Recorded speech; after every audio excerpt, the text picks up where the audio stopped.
Сәлеметсіздер ме жақсыларым, біз бүгін осындай әдемі шашқа тағатын түрлі түсті резинкалардың оңай тігілу жолын үйренетін боламыз. Ол үшін бізге мата қалдықтары болса жеткілікті, яғни ені 11 см, ұзындығы 45 см.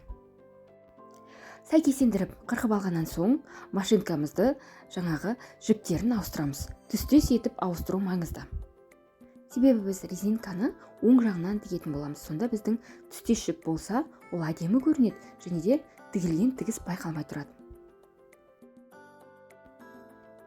Ал олай болса кеттік. Ең бірінші біз матаны теріс қаратып алып, енінен біріктіріп тігеміз. Теріс жағынан енін біріктіріп тігеміз.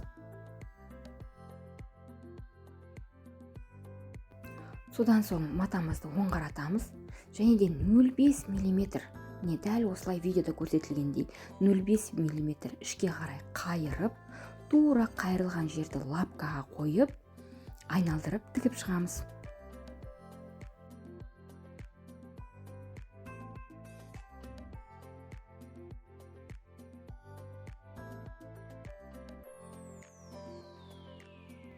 Айналдырып тігіп шыққан соң кішкене ғана тесік қалдырамыз. Ол жерден біз 20 см резинканы өткіземіз.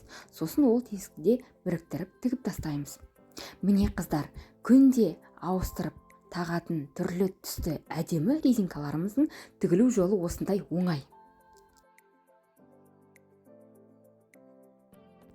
Сіздермен бірге болған Дана, ал менің каналымда бұдан да басқа тігіннен, тоқымадан түрлі мастер-класстар бар. Әсіресе құрақ тоқу, яғни жастықтардың бірнеше түрлері, қазіргі тренд болған, хит болған 3D жастықтар, буш жастықтар, көрпелердің түсіндірме видеолары бар. Менің каналыма кіріп, видеоларым сізге ұнаған болса лайк басып, жақсы лебіздеріңізді қалдырыңыздар.